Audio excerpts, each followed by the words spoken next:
Welcome and thank you very much for coming here. What a great crowd this evening. I wasn't quite sure whether to expect 10 people or 100 people, so I'm glad we're at the upper end of that. My name is Bob Mundt and I'm the President and CEO of the Chamber of Commerce here in Council Bluffs, and we are sponsoring this candidate forum this evening along with the Daily NONPAREIL and Tom SCHMITT. We appreciate their support in that as well. A couple of things before we begin tonight. I want to introduce our panelists for this evening. Our panelists, we have three. One, Jane Bell. Jane is with Ameristar Casino, and she is the past chair of the Potawatomi County Growth Alliance, and so she will be one of our panel members tonight asking questions. The second is Tom Johnson. Tom is vice president out at Iowa Western Community College. Tom is past chair of the Chamber Board of Directors, and so he was tagged to be one of our panelists this evening. And then, as I mentioned, Tom SCHMITT, who is the publisher of this Council Bluffs Daily NONPAREIL, will also be asking questions this evening. We also want to tell you, as you haven't already guessed, CBTV 17 is taping this tonight, and they will be re-airing this between now and the election on November 5th. So we want to thank them for doing this for us this evening as well. At this time, I want to introduce our candidates. Most of you know who they are already. Brent Siegrist. Brent is former Speaker of the House, is running for mayor here in Council Bluffs, and Matt Walsh, currently serving on our city council and a lifetime member, I should say, both are lifetime residents of Council Bluffs. Some rules of engagement this evening. There will be no questions from the audience this evening. The questions will be asked from the panelists. If you want to ask your questions, you will have an opportunity to do that afterwards. There'll be a half hour or 45 minutes or whatever it takes, where the candidates will stick around and answer your questions at that time. Each candidate will answer each question. Those questions will alternate between the candidates. So you won't be first on all the questions, but you'll be first on some of the questions. There'll be no formal rebuttals that will be allowed, so it won't be like a debate where there is point, counterpoint, and those types of things. Follow-up questions will be asked from the panelists after all the questions have been asked. They'll make a list of follow-up questions that they would like to ask, and so we'll round out the evening with those questions. And the last question of the evening will be one that I will ask at the end that will kind of close the whole forum itself. So understood? All of those things have been understood. Yes? All right. So let's go ahead with starting the questioning. We will start with Jane Bell with the first question. Good evening, gentlemen, and thank you very much for offering your services to the City of Council Bluffs. It's very much appreciated. We will do this in alphabetical order. Consequently, Brent, you will get the first question to answer first, and then Matt will take the second question first. First question being, what do you see as the greatest challenge facing Council Bluffs in the next 4 years, and how do you see the city addressing this challenge? And we have 2 minutes, right? Yes, Yeah, correct. okay, 2 minutes. I think the greatest challenge is the growth of the city. Economic development, the growth of jobs in the city really is a challenge for everyone, and it's also very important. If we're going to move the city ahead, we have to absolutely have a laser focus on economic development efforts. And that's not necessarily just trying to bring in industry and business from outside, but we need to grow our small businesses within the city. So we need to make sure that we are as friendly as possible in terms of rules and regulations to be able to have economic growth in the city. And from that economic growth comes the other things that can help make us a more vibrant city. In terms of once we have the economic growth coming in, we'll be able to expand city services, we'll be able to work with people all across the city and really try to bring up the quality of life for our city here in Council Bluffs. So making sure that we are really tight focus on job opportunities within the city, and then very much focus on trying to encourage other industry, other businesses to look at Council Bluffs.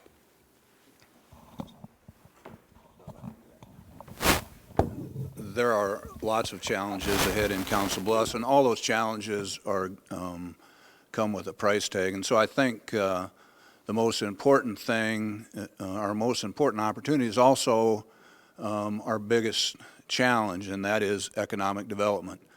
The Iowa legislature just created new economic development property tax reduction, and they're going to roll back property taxes 10% in the next 2 years. and they are going to roll back apartment property taxes 40% over the next 8 years. In 2 years, they will have reduced our current property tax base by $1.97 million. Doesn't sound like a lot of money, but it's actually just less than 5% of our total property tax collections. And the only way to offset that is to immediately, aggressively begin to recruit new business to Council Bluffs. The slight reduction in property taxes should help that effort, but it's certainly not adequate enough at this point. We need to go out and recruit business. Professionally, I'm a banker. My job has been working with business. I speak the language of business. I understand a financial statement. I can read a balance sheet. I understand risk management.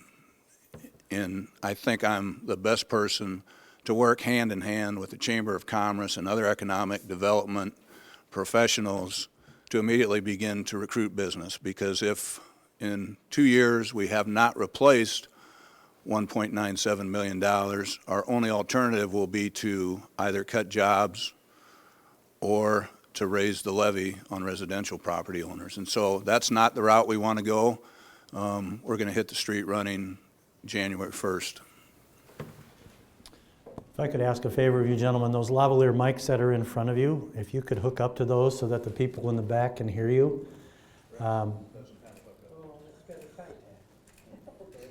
It's got a tie tack, you just put it on your tie, okay? And then turn those on, if they're not already on, if you would turn those on, that would be great.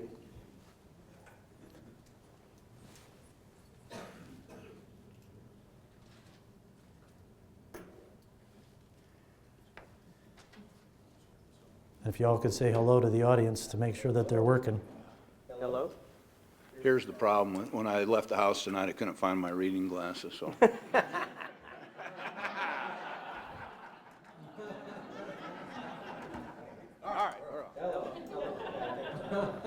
Okay, can you both say something so that we can Those are check? actually my reading glasses, though, so. Brent, could you say something? I can say everything. You hear that back there? Okay, and Matt? And I believe I'm Mike. Okay, everybody in the back okay with that? How about that? Is that better?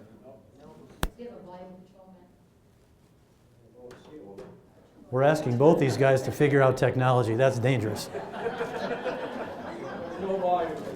Is there any tech people in the room that can help them?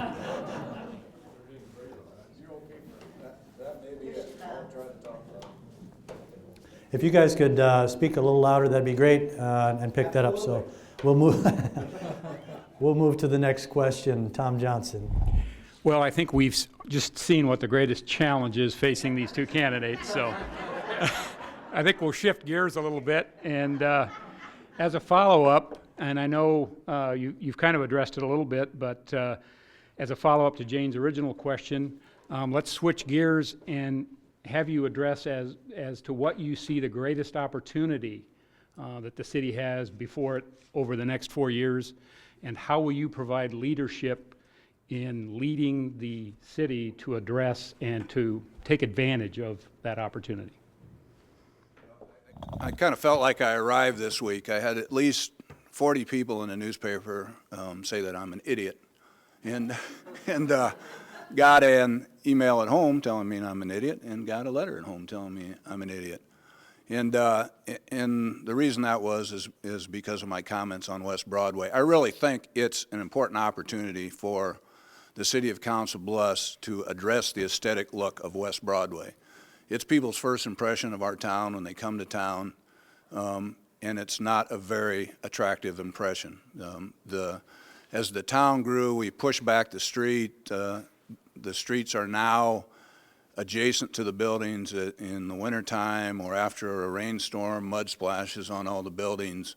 There's been deterioration in the street. And so we need to do something to make West Broadway more attractive, not only to incent economic development, but to improve people's perception of our community.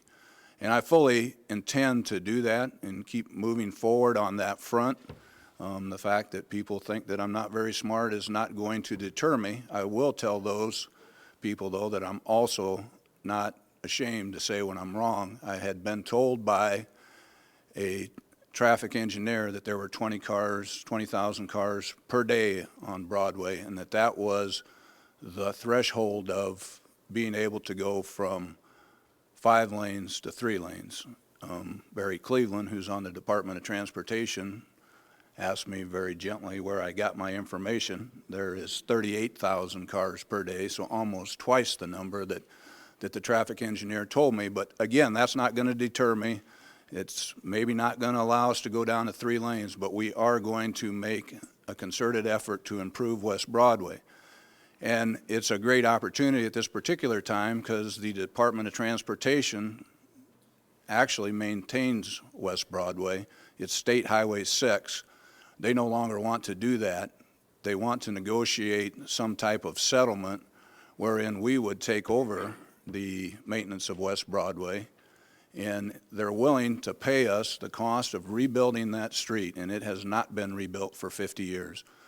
So we'll put together a plan. We'll put together a plan that makes that more attractive. We've already started some efforts on that front. We've torn down the grain elevators. We've torn down the Phillips Flea Market. We took down the Razzle Dazzle.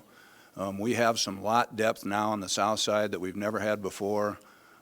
It will be attractive. It will help economic development, and it will change people's perception of Council Bluffs. There's actually opportunity everywhere in Council Bluffs right now.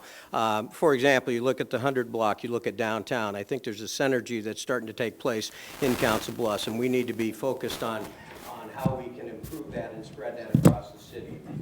It goes into our neighborhoods around the downtown Council Bluffs area. If we can rehab, and not rehab, but if we can continue to grow those neighborhoods so there's more people moving in to downtown Council Bluffs, we can see this area of town significantly grow. You look at Bayless Park, which is a focal point for our city. You look at the old YMCA block away or so. We need to be looking at how we can rehab those types of buildings and bring that synergy, bring that energy here into downtown Council Bluffs. And I agree totally with Matt in terms of the West End, with what has happened with getting rid of the grain elevators and some of the action that's been down there. We do need to look at beautification efforts on the West End and look at what we want to actually put down in those areas that now are going to be vacant, and what we really want to have there. We don't need another strip mall. We want to look at perhaps some residential areas down there and some business areas, but there's opportunity all over the city. You look at Tom Hanafan Park, River Edge Park, what we've done down there, the opportunity to showcase ourselves to Omaha, showcase ourselves to Iowa. I think that the next mayor has to be a spokesman for the city and really be promoting what we have. We have energy here. We need to get the citizens more involved in their city government. That means going out to the citizens.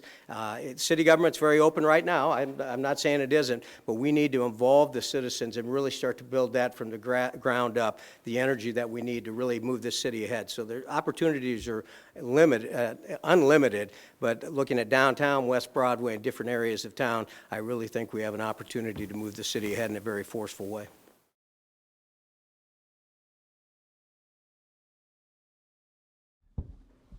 Gentlemen, you both, in your opening answer to the opening question, talked about economic development and the importance it plays.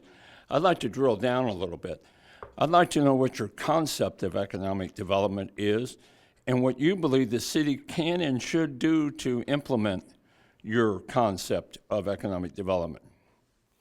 Well, obviously, we have a lot of talented people in City Hall that work in economic development, and so I think part of the plan needs to be a strategic plan for the future, an action plan for the future. A strategic plan, action plan, the same thing. We need to sit down immediately, if you will, and talk to the people involved in economic development, talk with the Chamber of Commerce, look at what we need for housing, which I think is part of economic development, what we need to do to promote the educational system here in Council Bluffs, which is part of economic development. We need to look at what opportunities we have at the state level and at the federal level in terms of what programs are out there, if there are community betterment grants, if there's Iowa Finance Authority types of grants, and at the federal level what we can look at. And we need to engage those people at those levels as well as the local level in terms of finding out what is available to help us with housing, to help us with rehab, to help us with infrastructure needs. I mean, there are infrastructure needs in the city of Council Bluffs that are part of economic development. And so I think we need to really have a plan for that.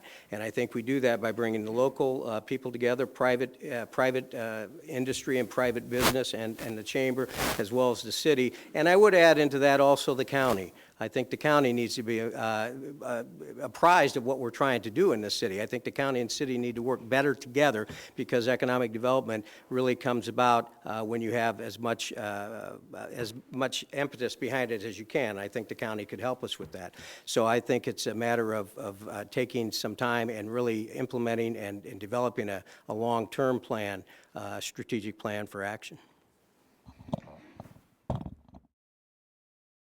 To drill down a little bit, I think there are two areas that I see as economic development, and one is residential housing in Council Bluffs. And we've had a history where residential housing had starts and stops, and we're missing some significant inventory at certain price levels.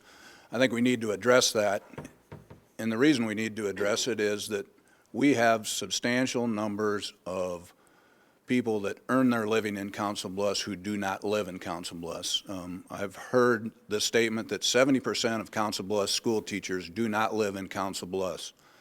I would estimate that that same percentage of our healthcare professionals in the two hospitals in Council Bluffs do not live in Council Bluffs.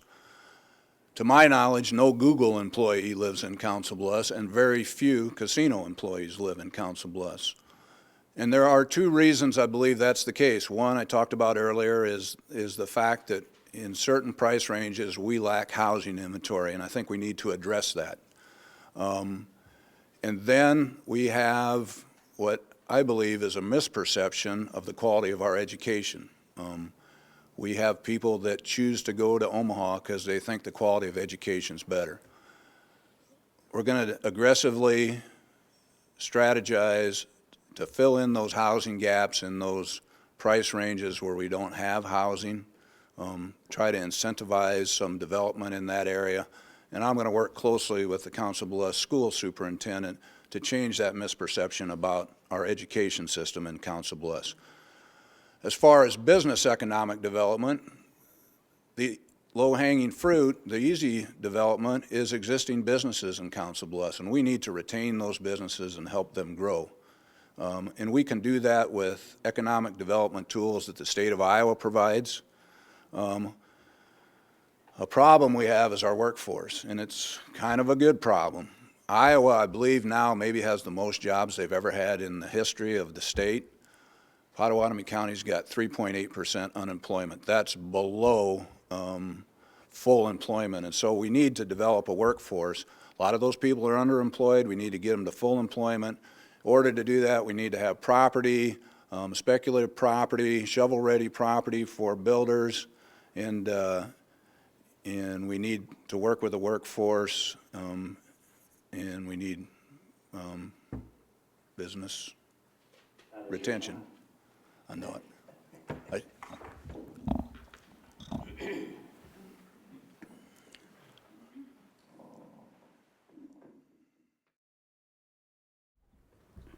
The infrastructure of a community plays an important role in economic development and community development. What priority area of our city's infrastructure should be addressed in the next 4 years? Why and how would you go about addressing that priority? Well, and infrastructure really is the key economic development tools that cities have. We can go into a neighborhood and put in new streets, curbs, and sidewalks, and all of a sudden the homeowners in the neighborhood get out the paint can and start mowing their yard. And so strategic improvement of the infrastructure is important. I alluded to it earlier that the opportunity we have, which I think is a one-in-a-lifetime opportunity right now, is West Broadway. And they really do not have storm sewers in West Broadway. We have some sewer systems that go to the ancillary streets on the side, but we don't have a storm sewer system that runs the length of West Broadway. The road's in bad shape, the sidewalks are in bad shape. and we think we can get the Department of Transportation to pay a big percentage of that. We'd have to do the underground infrastructure. I think they'd pay for the reconstruction of the street. Iowa West would help with the landscaping and streetscaping, so that's going to be a priority area for infrastructure. The other problem we have is with Google, we lost all our developable ground that's close in, and so we need to extend infrastructure so that we can recruit those businesses that need shovel-ready ground. We look north up by Crescent. It was a $1.3 billion cost to put the infrastructure in for that area.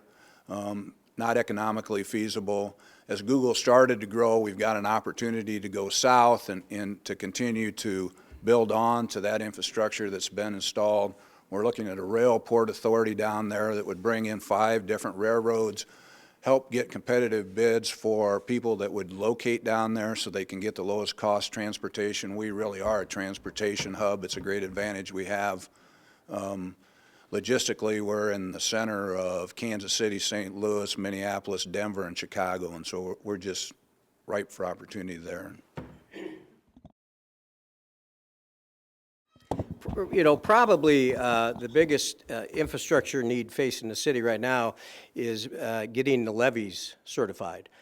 When we had the last flood, obviously, that was a big issue they held, but now we have to get those certified. And so I agree that we need to do a lot of things in the West End in terms of beautification and so on, but one of the major things is getting the levees certified so that there's some assurance that those levees will hold. And the state of Iowa actually, and I assume the city is applying for this, I don't know. The state of Iowa last year passed a levy restitution fund or something of that nature at the behest of Cedar Rapids, and we are able to apply. They won't award the money for another year, but able to apply to get some money for flood-related events, and you get to capture part of your increase in sales tax that would normally go to Des Moines. And so, again, I'm assuming the city is in the process of applying for that, but we do need to apply for that. We need to make sure the levies are certified. I think another infrastructure need is the police station. If you've been into the police station, just as a friendly visit, of course, it's a very inadequate facility. Now, where that should be located is still up for some discussion, but I think the police station is something that we really do need to update, public safety being one of the #1 factors and jobs and responsibility of a city government. So I think the police station is important. I would say a couple other things that have come to fruition, which really aren't city infrastructure, but I mean, I'm just thrilled that the YMCA is going to be done, and I know that working with Iowa West and some other people are looking at an indoor field house rec center for the city and county, and I think those are important infrastructure, not necessarily city funds, but I think those are important infrastructures for the city also. And I know, serving on the Board of Trustees at Iowa Western, we own that land up off the interstate, the Weeby land, and to run utilities out there, as Matt said, it's just prohibitive. So we will have to find a way to do some of those utility services to the areas we want to develop.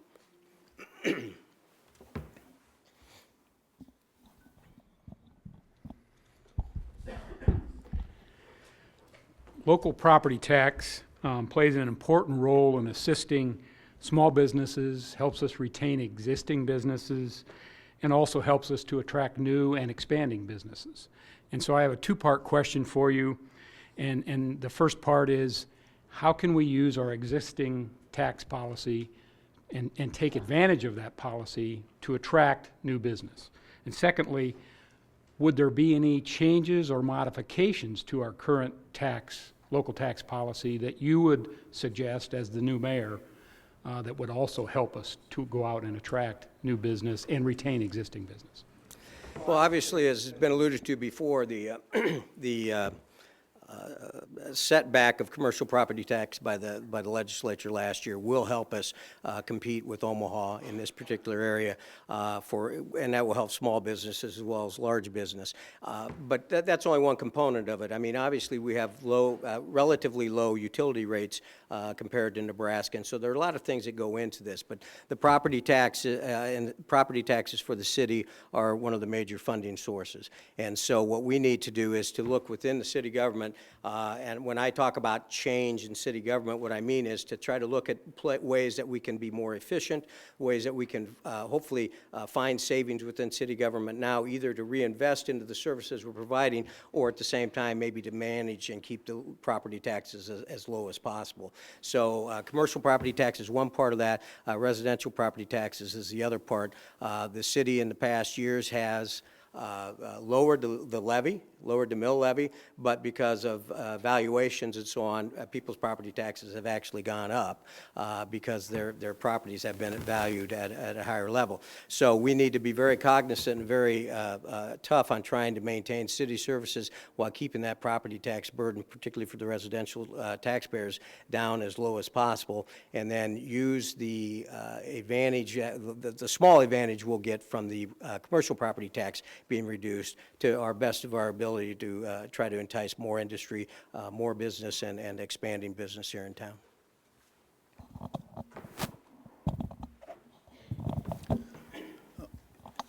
In the last 7 years, the city government of Council Bluffs, with the mayor's budget approved by the city council, has either froze the levy 2 times and 5 times lowered the levy. And anybody who knows the valuation or that your property taxes are the result of a formula, which is valuation times levy. So as your valuation goes up, your property taxes can go up. And I have people tell me that, you know, my valuation keeps going up. And as a banker, I say, you know, is that a problem? You've got your most valuable asset is increasing in value. If I do that at a bank, with their deposits, they're very happy. But so we've done some good things. We've improved the city. We've kept the levy low. You've seen dramatic changes over 18 years. Ren alluded to it earlier, that the town's in great shape. People are proud of the town, but people are not as in tune to what's going on as they should be. I was very disappointed that approximately 500 people voted in the school board election. School board now is the highest taxing authority in the city of Council Bluffs. Only 500 people bothered to vote in that election. In the recent city council primary, about 1,900 people voted. People need to get back in touch with what's going on, and they need to keep an eye on their government representation. We'll continue to keep the levy low. We're going to have to struggle a little bit to get the economic development, because if you live in Iowa, if you live in Council Bluffs and you have the identical building in Nebraska, you'll pay double the commercial property tax. Now, a 10% reduction on 100% overtaxation is not adequate, and it will be difficult to recruit new business, but we're going to go after them and do that. There's 3 taxing authorities that make your tax bill, and I got a question from the Board of Realtors. You raised our property taxes 8% last year. That's not true. The county raised your taxes a substantial amount. I think this year the school district actually lowered your taxes a little, but they had increased. And another interesting taxing equation is if you live in the Council Bluffs School District versus the Lewis Central School District, your taxes are 11% higher. There's only one variable in that equation, and that's the school district. Matt, I'm going to have to cut you off here. That's not all their fault. It's that we have low property valuation in Council Bluffs. We need to bring that up.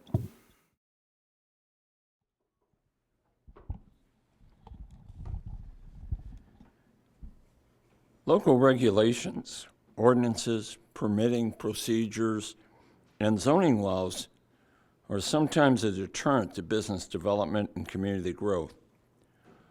What are 2 possible changes you would recommend to improve the city's regulatory, permitting, and zoning processes to encourage more aggressive growth and development? Well, we get a lot of mandates passed down from the federal government, from regulatory agencies, from the state government. One of those regulations that is on the forefront is a stormwater utility fee. We're getting the responsibility for cleaning up stream beds that flow into the Missouri, that flows into the Mississippi, that then is causing damage in the Gulf of Mexico. The Iowa legislature still is predominantly controlled by the Farm Bureau, and so farmers don't have the responsibility to clean up the problems that they have at their farms, but the residents of Council Bluffs, because we're at the source of the water flow that goes into the Missouri, has that. There's a committee that's been formed that's recommending that we get an average residential unit, which would be the impervious surface on your property, and you pay a fee for that to help stormwater. That fee is about $56 per resident annually. Not bad, not good. But if you're a commercial business, they take those average residential units and plot them out on your commercial property, and there will be some commercial businesses that will be assessed a $50,000 a year fee. The Council Bluffs School District will be the highest fee payer. That's $68,000. That will be an economic development killer. If you pay double the property taxes and then you get assessed a fee that's in the tens of thousands of dollars, we'll really struggle with that. So as mayor, I'm going to work to see if there are some alternative ways to deal with those things. Brent talked about the levies. Again, the estimated cost of those levies are $40 to $60 million. That is part of that stormwater fee. It's included in there, redoing those levies. We need to get help redoing the levies. We don't need to be a leader in the levy recertification process. We need to work diligently to get some help from outside sources for that. And I don't remember what your original question was. So. Two things to help the regulatory and zoning issues.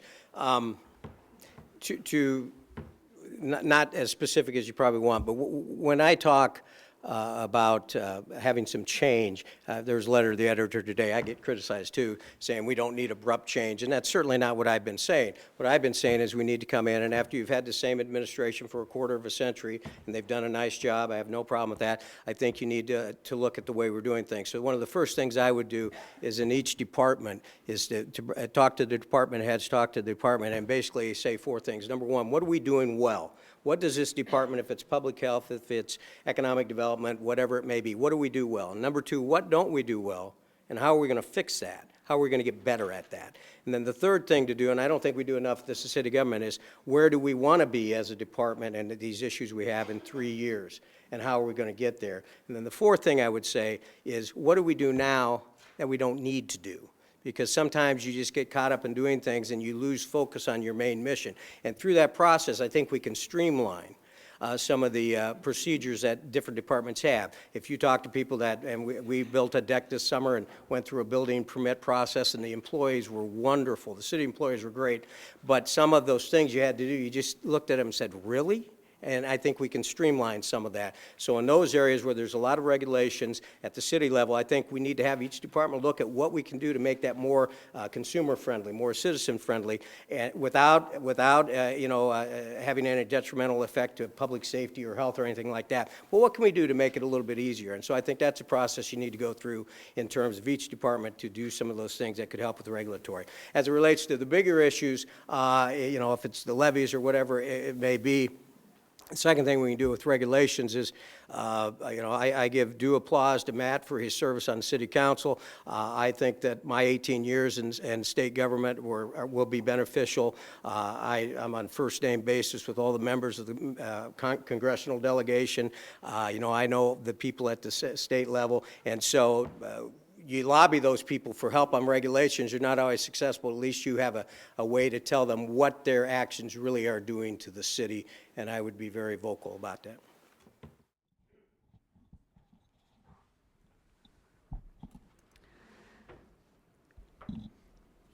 You've touched on this a little bit, but I'd really like to have you get a little more specific.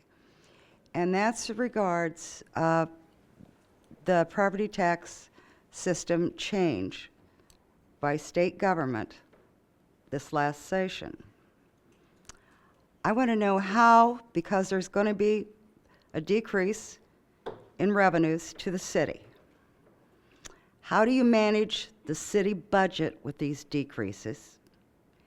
And what process or plans would you have to maximize budget dollars without significantly raising the overall city tax? So if you could give me three things at a max that you think would help with this. First off, in terms of what the state did, in terms of commercial property tax, they cut it 10%, and the real concern that the city officials across state had, and it's well placed, is that the state is saying we'll backfill that, and they don't believe the state government. I know that's hard to believe, but I think, given the state's situation for the next couple of years, Jane, I think they will backfill that money because the state has a very large surplus. I think after 2 or 3 years, that may come into play whether or not they continue to backfill it. And as was mentioned, they reclassified apartments, and so there will be a hit there. But I don't think the hit for the next couple of years will be as big as it potentially could be 3 or 4 years down the road. But so to that question is, this is where the opportunity lies with the new mayor. Just what I outlined in the last question, going into the city government and saying, what are we doing that we can do better and more efficiently? And so I think that's the process you have to go in and talk about. What are we doing now that isn't really the core mission of public health or the core mission of, Parks and Rec? What are we doing that maybe we can reinvest that money, which then will give us some leeway if some of those dollars don't come in? So I think it's just a matter of reevaluating everything that we're doing. I'm not going to take 10 seconds. My current job is Executive Director of the Area Education Agency of the state of Iowa. We've merged from 15 to 9 because of budget cuts. And so we've gone through that process in that situation where we've refocused our efforts and we've taken that money to try to replace the money that we've lost. And I think that's what we have to do at city government. I think that the city will continue to have growth in other areas. Hopefully, retail sales and things of that nature, and so that will help mitigate that somewhat. But it'll be about looking for efficiencies in city government that I'm not sure have been done each and every year forever. And I think there are some efficiencies there that can be done and services maintained without loss of employment. Yeah, it would be naive to say that there probably aren't opportunities for efficiencies. It really is a worse scenario than what's being portrayed, though, because we're going to lose, again, about 4.7% of our property taxes.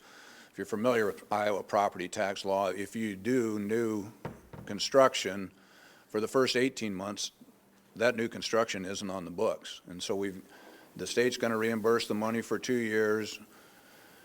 Anything that we certify valuation on this year, we collect 18 months from now, but we're not going to, anything down the road after that does not come online for 18 months. So we're really going to have a gap in there.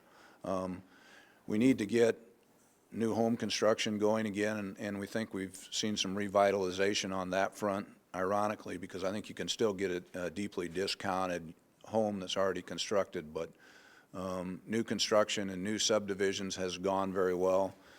So hopefully we can get some valuation there. We need to, again, it's repetitive, do some aggressive recruiting for economic development, help local businesses expand. We've got some TIF money coming online as TIF gets paid down in certain developments. We should get some of that money. We really need valuations of houses to go up. This was brought painfully aware to me when I learned that the house that I bought 5 years ago is now worth $60,000 less than what I paid for it. And so I think if we get some recovery and valuation, that should help. But we really are in a tough situation. Keep talking about it and get out there, and we're going to do economic development recruitment. We don't have labor. We don't have shovel-ready ground.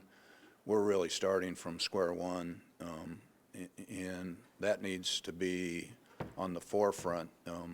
If we don't, there are two solutions. You can cut costs, or you can increase revenues. And if you can't increase revenues through valuation, you increase revenues through raising taxes. So it's either cutting personnel, and I tell you, after being on the council for 18 years, every time you take away a service, there's somebody who really liked that service. So.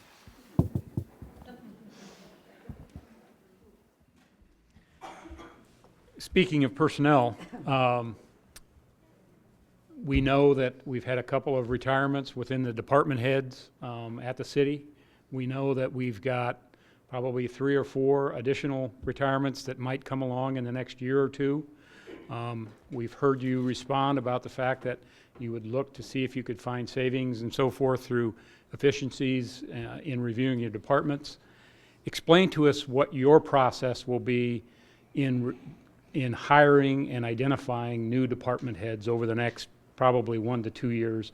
What process will you go through, and what prior experience have you had hiring new department heads? There are 8 department heads currently. 4 of them will have retired by next December. The fire chief retired in August. The human resources director retires next month. The police chief retires in March, and the finance director will retire at the end of next year. And so, in giving all credit to Brent, his experience in state government, I don't think translates that well to city government. I've been there for 18 years, and I would tell you that nobody knows city government like I do, except for maybe Tom Hanafan. So day one, I'm ready to go to work. As far as experience, I've been in the interview process of department heads. I helped hire the finance director. I helped hire the city clerk. I sat in on the police chief's hiring interview process, and so I've been through that in a lead role from the city council. In business, I ran retail department. I did hiring and firing there. I'm familiar with that. You know, we will have, through attrition, an opportunity to cut some of those costs we talked about earlier. I think that's an appropriate way to do it. Hopefully that we can plan ahead in that 2-year time frame and make adjustments in staffing doing that. But we need somebody that's ready to go to work on day one, and if it takes 6 months to 12 months to learn the job, which it will take Brent, who hasn't even bothered to take the time to come to a council meeting or a study session to learn the job, I think that the choice is clear. Thanks to CB 17, the council meetings are on live, so that's a nice place to watch them and to hear what's going on. In terms of experience, for the last 22 years, I have been involved in being the leader of the Iowa House of Representatives, a very large operation. And for the last, and then the 11 years after that, I've been the executive director of a statewide organization. So, the mayor's job is a job as a chief administrator, a chief executive.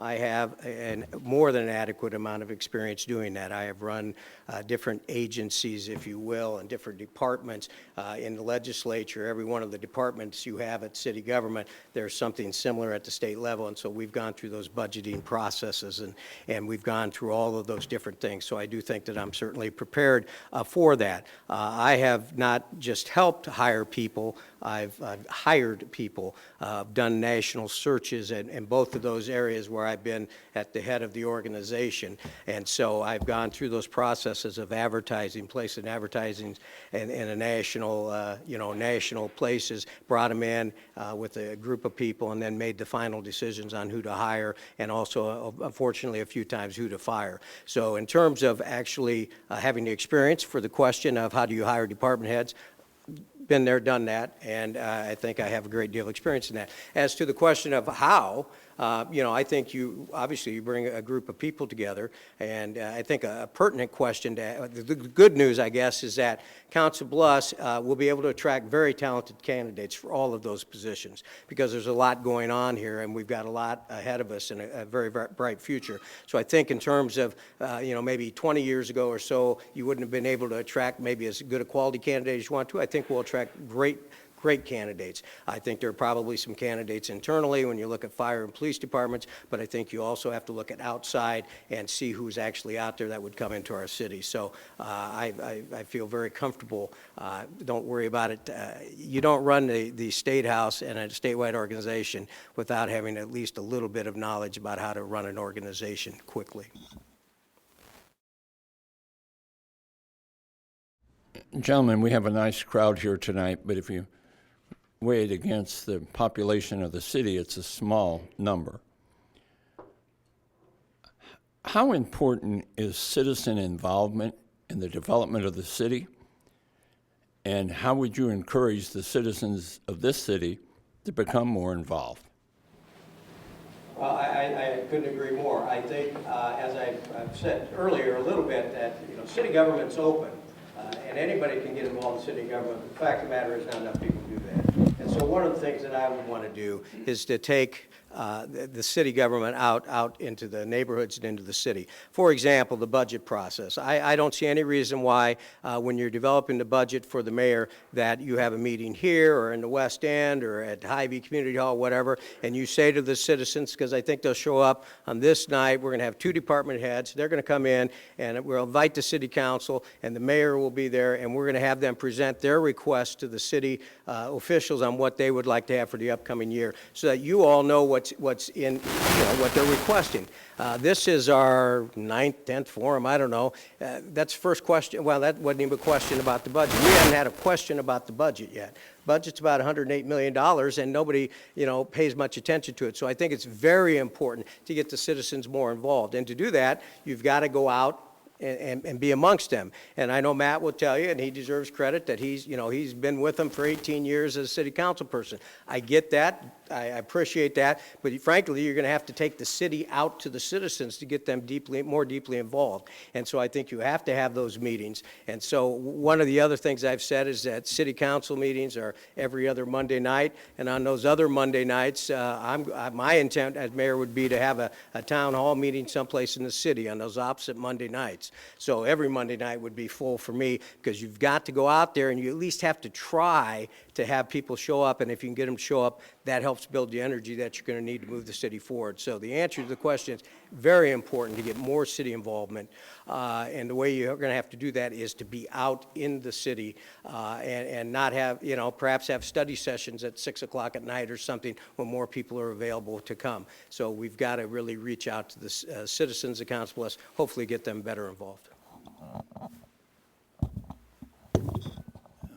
Yeah, I've been doing this a long time, and citizen involvement is a tough solution. We'll pass a $105 million budget, and we won't have anybody in the council chambers. But try to ban fire pits, and you can't get a seat. So I think that people hear what they want to hear. And they have the opportunity to do that. When you're a state legislator, you're in Des Moines, and people can't get a hold of you, and you feel isolated. I would tell you, I don't feel isolated. I got a letter last night saying I'm an idiot. I got an email saying I'm an idiot. And I called both those people, and we discussed. And I don't know that I convinced them that I wasn't, but we certainly had that conversation. And one guy said, I can't believe that an elected official calls me back. And I said, in 18 years, I have never not called somebody back. I would bet my life that there isn't one person that can say that I have never not called them back. My biggest area of concern about getting people involved is to look around this room and tell me what you see in this room. And I'm not picking on you because I'm 57 years old, but there, other than maybe 10 people, there's nobody in this room under the age of 50. And we need to get those people motivated and involved in their city. We looked in this election process, how do you get votes? And we talked about social media and getting the young people involved. And we found that in the last mayoral election, under the age of 33, 138 people voted. 138 people that are under the age of 33.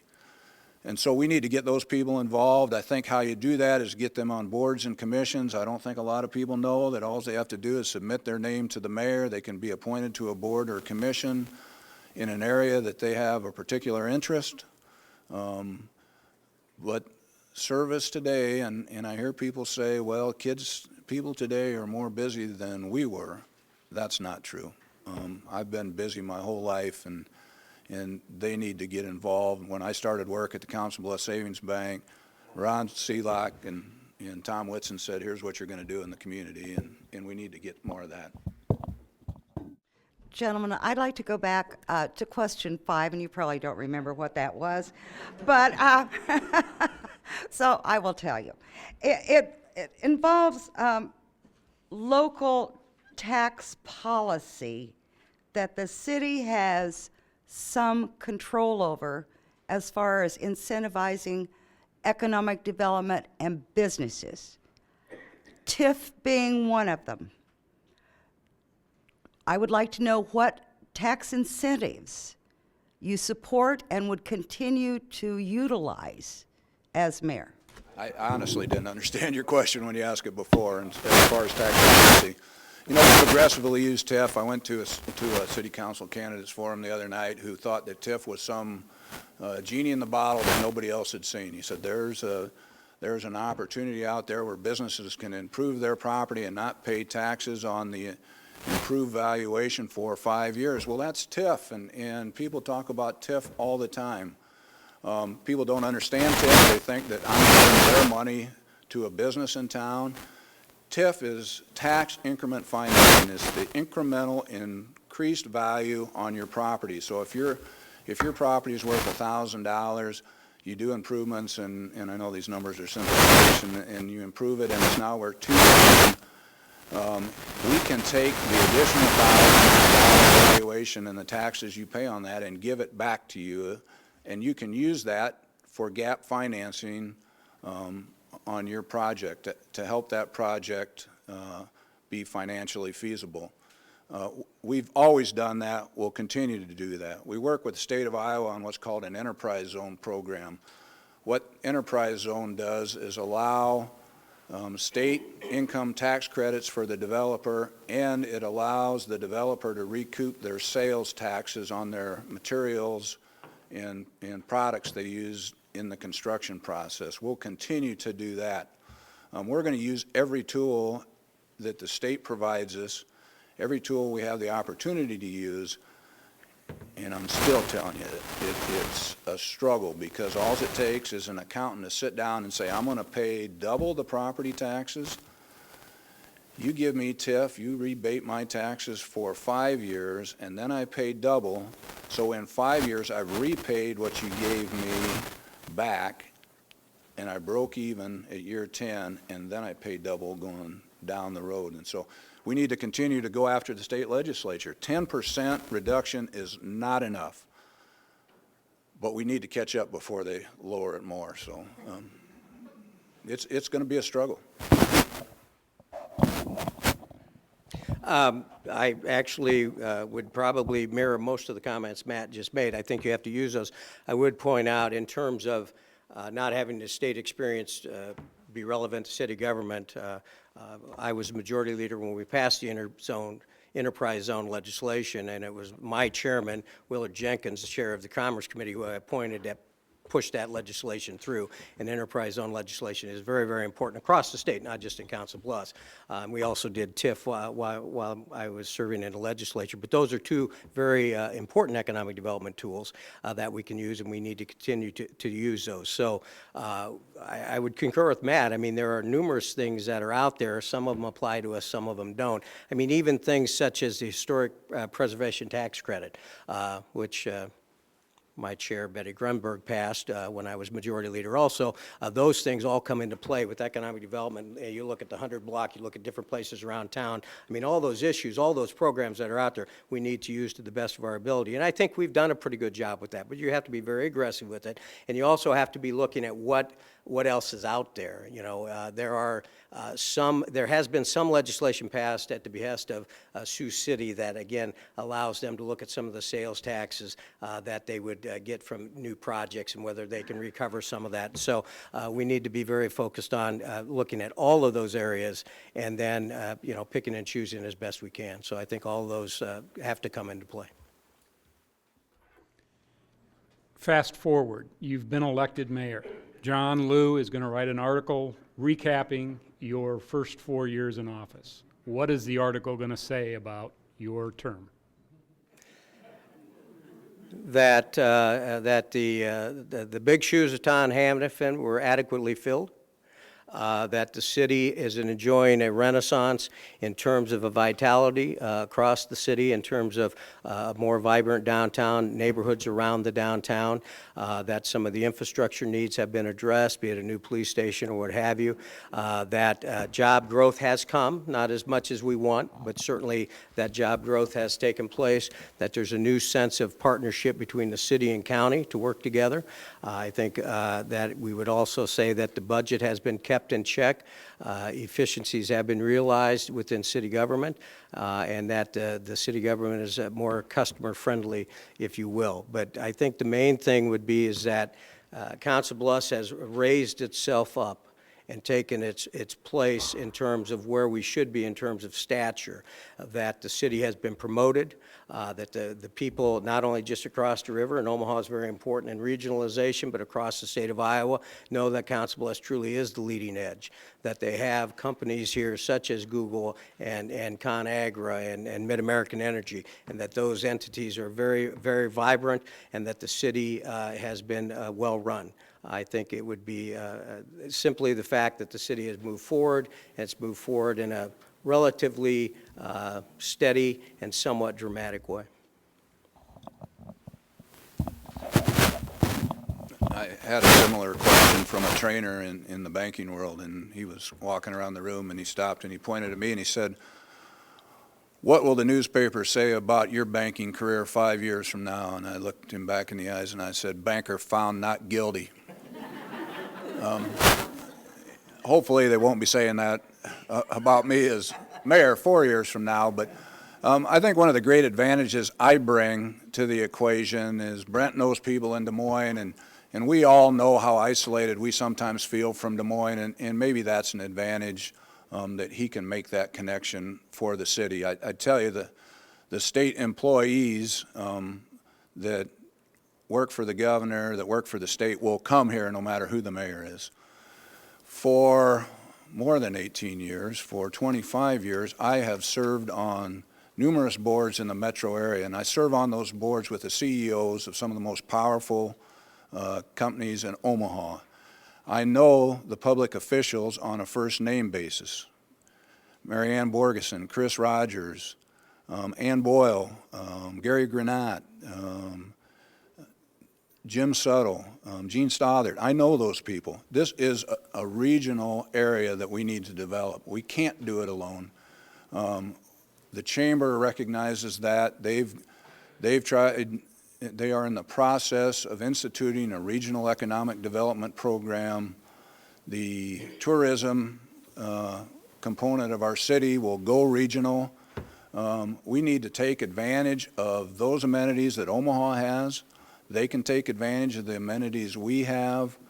It will open broad new opportunities for the city of Council Bluffs if we pair ourselves together with Omaha. the name calling's over. We're going to improve the image of the city. We're going to do that with an image campaign. People are going to be proud of Council Bluffs. I know we are. People in Omaha are going to be proud of Council Bluffs. We are going to be a great contributor to the regional area, and there's a bright future for Council Bluffs.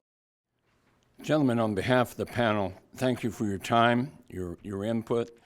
I would like to say, Matt, tomorrow when I tell John Liu he's going to have to work 4 more years so he can write that editorial, I'll probably be called an idiot.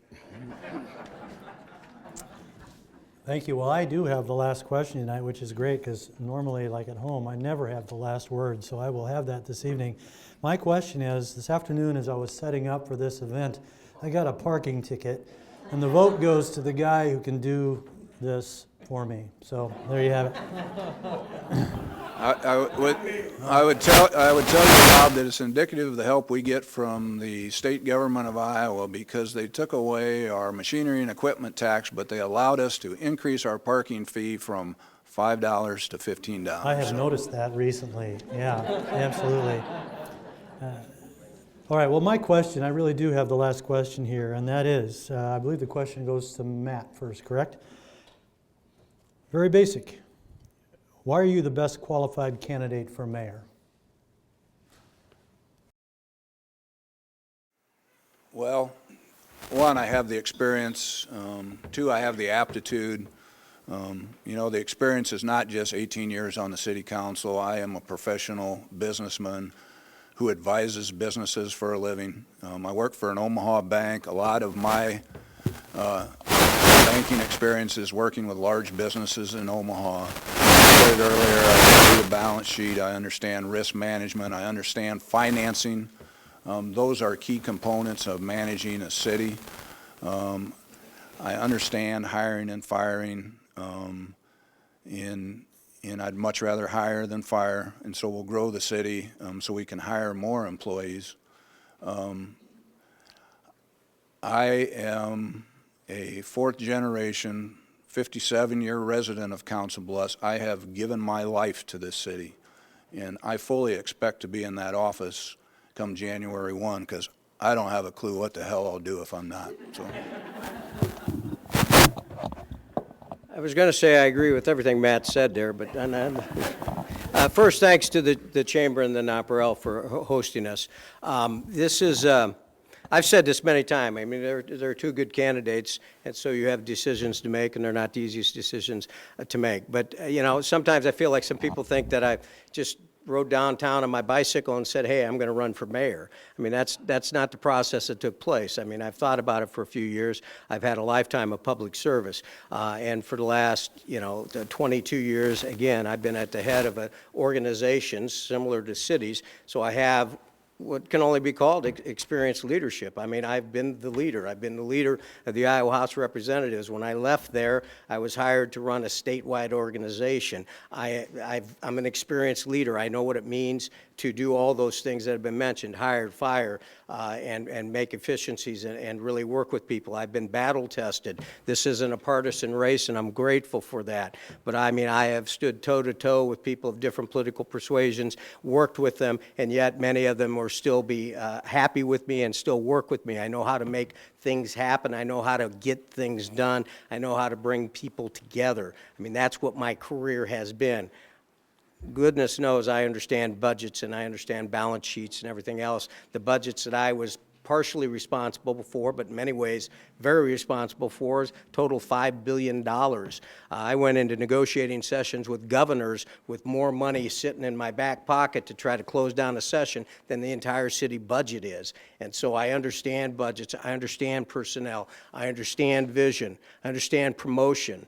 I mean, you don't get elected the leader of a partisan organization 5 times with no opposition without knowing how to make people feel good, knowing how to make people work, knowing how to make people make things happen.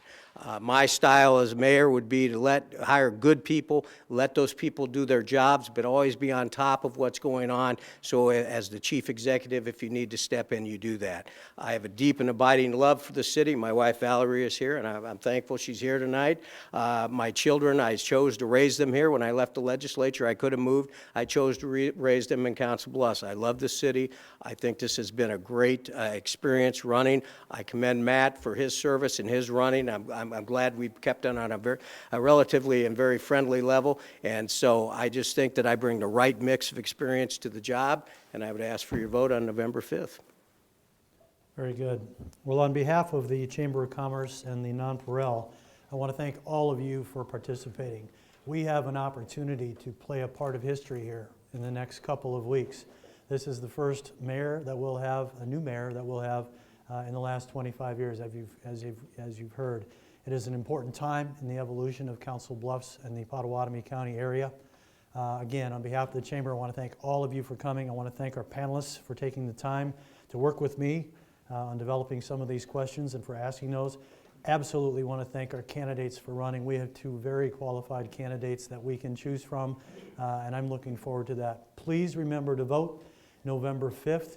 Bring your friends, bring your neighbors, bring anybody that you can think of to the polls. We have to have a good turnout for that. The more people vote, the better off we're going to be as a city. Thank you very much for coming this evening. We hope you have a pleasant week.